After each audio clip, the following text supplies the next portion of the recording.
ঝাঁ চকচকে শহর আজকের দুবাই, কুয়েত কিংবা আবুধাবি।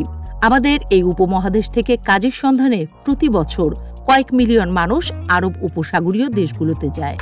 জানেন কি, আকাশ ছোঁয়া অট্টালিকা, বিলাসী জীবনযাপন, আরব ধন সম্পদের প্রতীক, আলো ঝলমলে এই শহরগুলোর প্রশাসন একসময় নিয়ন্ত্রিত হতো ভারত থেকে।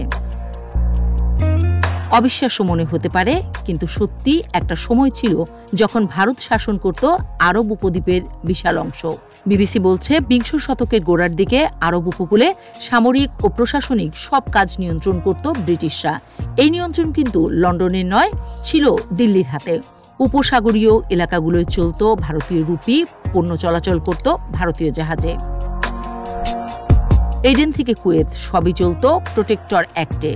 যেসব দুর্বল বা ছোট রাষ্ট্র নিজে স্বাধীনভাবে শাসন করতে পারলেও যখন কোনো শক্তিশালী রাষ্ট্রের আনুষ্ঠানিক সুরক্ষা বা নিয়ন্ত্রণে থাকে, সেটাই প্রোটেক্টরেট। বিশেষ করে পররাষ্ট্রনীতি ও সামরিক শক্তির মতো স্পর্শকাতর বিষয়গুলো।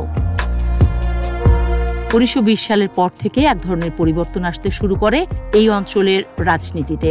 1937 সালে এডেনকে ভারত থেকে আলাদা করে দেয়া হয়। এরপর এলো 1947 সাল। ভারত পাকিস্তানের স্বাধীনতার কয়েক মাস আগে দুবাই, কুয়েত ব্রিটিশ রাজ্য ভেঙে ভারত থেকে আলাদা হয়। 1931 সালে মহাত্মা গান্ধী যখন এডেন সফরে যান, সেখানে তিনি বহু আরব যুবককে নিজেদের ভারতীয় জাতীয়তাবাদী হিসেবে পরিচয় দিতে দেখেন। কারণ তাদের পাসপোর্ট, শিক্ষা, এমনকি চাকরিও নিয়ন্ত্রিত হতো ভারত থেকে। অদ্ভুত বিষয়, এই শাসন ছিল অনেকটাই গোপন। ব্রিটিশ সরকার ইচ্ছে করে এই অঞ্চলগুলোকে ভারতের মানচিত্র থেকে সরিয়ে রাখত, যাতে খিলাফতপন্থী বা সৌদি রাজ পরিবার ক্ষুব্ধ না হয়।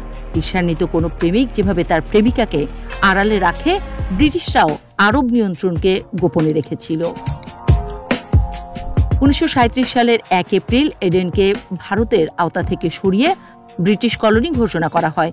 ওই সময় ভারত থেকে এই রাজ্যগুলো বাদ পড়ে গেলেও একইভাবে গোপন নীতিতে আরও 24 বছর একইভাবে ছিল ব্রিটিশরা তাদের দায়িত্ব পালন করে গেছে।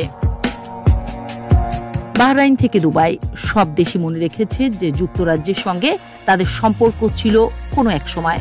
তবে তারা যে দিল্লির অধীন ছিল, সেটা আর কেউ স্মরণ করে না।